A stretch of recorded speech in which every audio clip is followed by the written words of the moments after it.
गांव रामपुर में रहने वाला किसान रघुवीर अपने इलाके का सबसे मेहनती किसान माना जाता था। सुबह सूरज निकलने से पहले वो खेत में पहुंच जाता और रात होने तक मेहनत करता रहता। उसकी दुनिया बस उसके खेत, उसकी पत्नी सीता और उसका 10 साल का बेटा मोहन था। रघुवीर का सपना था कि उसका बेटा पढ़ लिख कर बड़ा आदमी बने और उसे कभी खेती की कठिनाइयों का सामना न करना पड़े। लेकिन किस्मत को कुछ और ही मंजूर था। एक साल गांव में बारिश बहुत कम हुई। खेतों में बोई गई फसल सूखने लगी। रघुवीर रोज आसमान की तरफ देखता और भगवान से बारिश की प्रार्थना करता। हे भगवान, बस एक अच्छी बारिश हो जाए। लेकिन बादल आते और बिना बरसे चले जाते। कुछ ही महीनों में उसकी पूरी फसल बर्बाद हो गई। रघुवीर ने सोचा कि अगली बार मेहनत करके नुकसान की भरपाई कर लेगा। उसने गांव के साहूकार से कर्ज लिया और फिर से खेती शुरू कर दी। लेकिन इस बार मुसीबत और बड़ी थी। जब फसल तैयार हुई, तभी भयंकर तूफान और ओलावृष्टि ने सब कुछ बर्बाद कर दिया। कुछ ही घंटों में महीनों की मेहनत मिट्टी में मिल गई।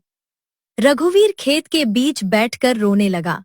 उसकी आंखों के सामने अपने बेटे की पढ़ाई, घर का खर्च और बढ़ता हुआ कर्ज घूम रहा था।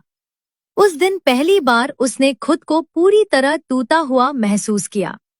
घर पहुंचा तो पत्नी ने पूछा, क्या हुआ? रघुवीर ने बस इतना कहा, सब खत्म हो गया सीता, सब खत्म। सीता की आंखों में भी आंसू आ गए। अब घर चलाना मुश्किल हो गया था। साहूकार रोज घर आने लगा। रघुवीर, मेरा पैसा तब लौट आएगा? रघुवीर सिर झुकाकर खड़ा रहता। एक दिन साहूकार ने धमकी दी, अगर पैसा नहीं दिया तो खेत बेचने पड़ेंगे। ये सुनकर रघुवीर के पैरों तले जमीन खिसक गई। वो खेत उसके पिता और दादा की निशानी थे। उन्हें खोने का मतलब था सब कुछ खो देना। उस रात वो पूरी रात सो नहीं पाया। सुबह जब वो गांव की सड़क पर चल रहा था, उसने देखा कि बस स्टैंड के पास एक बुजुर्ग व्यक्ति समोसे बेच रहा था। लोग लाइन लगाकर समोसे खरीद रहे थे। रघुवीर काफी देर तक उसे देखता रहा। शाम को वो फिर वहां गया। उसने देखा कि बूढ़ा आदमी खुश था और उसकी बिक्री भी अच्छी हो रही थी। रघुवीर के मन में एक विचार आया, लेकिन अगले ही पल उसने उसे झटक दिया। मैं किसान हूं, समोसे कैसे बेच सकता हूं? उसे लगा कि लोग उसका मजाक उड़ाएंगे। लेकिन घर लौटकर उसने अपने बेटे को भूखा सोते देखा। उस रात उसने फैसला कर लिया। अगले दिन उसने अपनी पत्नी से कहा, मैं समोसे बेचूंगा। सीता चौंक गई। लोग क्या कहेंगे? रघुवीर मुस्कुराया। लोग मेरा कर्ज नहीं चुकाएंगे। लोगों की बातें मेरा बेटा नहीं पढ़ाएंगी। सीता ने उसका हाथ पकड़ लिया। मैं तुम्हारे साथ हूं। दोनों ने घर में पड़े कुछ पुराने बर्तन बेचे, थोड़े पैसे जुटाए और बस स्टैंड के पास एक छोटी सी समोसे की रेहड़ी लगा दी। पहले दिन सिर्फ 15 समोसे बिके। कमाई हुई मात्र 120 रुपए। लेकिन रघुवीर खुश था, क्योंकि कई दिनों बाद वो खाली हाथ घर नहीं लौटा था। अगले दिन उसने और मेहनत की। समोसे का स्वाद बेहतर बनाया। धीरे धीरे लोग उसके समोसे पसंद करने लगे। लेकिन गांव के कुछ लोग उसका मजाक उड़ाने लगे। देखो, किसान अब समोसे बेच रहा है। खेती छोड़ दी क्या? कितनी शर्म की बात है।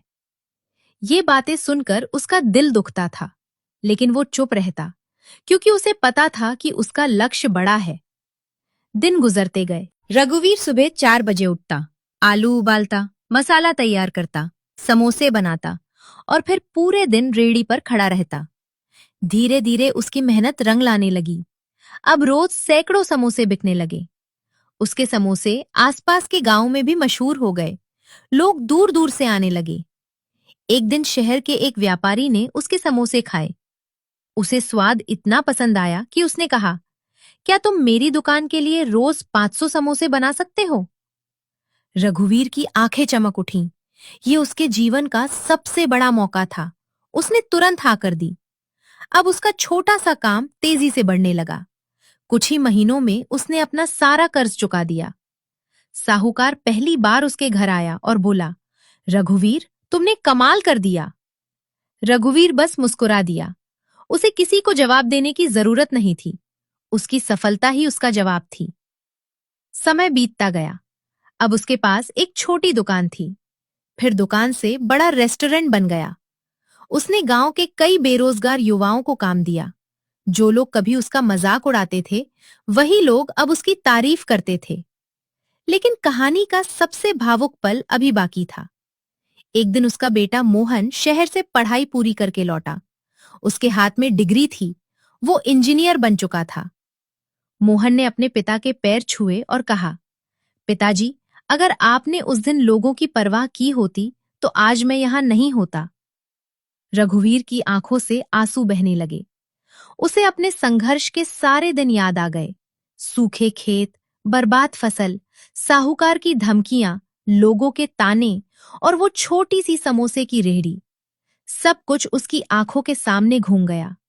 उसने बेटे को गले लगा लिया और रोते हुए बोला, बेटा, कोई काम छोटा नहीं होता।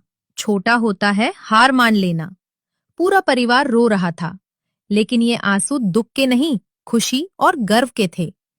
उस दिन रघुवीर ने महसूस किया कि इंसान की असली पहचान उसके काम से नहीं, उसकी मेहनत और हिम्मत से होती है। खेती छोड़कर समोसे बेचना उसकी मजबूरी थी, लेकिन उसी मजबूरी ने उसकी जिंदगी बदल दी। जिंदगी में हालात चाहे कितने भी मुश्किल क्यों ना हो, मेहनत और हिम्मत कभी नहीं छोड़नी चाहिए। कोई काम छोटा नहीं होता। जो इंसान परिस्थितियों के आगे झुकने की बजाय मेहनत का रास्ता चुनता है, सफलता एक दिन उसके कदम जरूर चूमती है।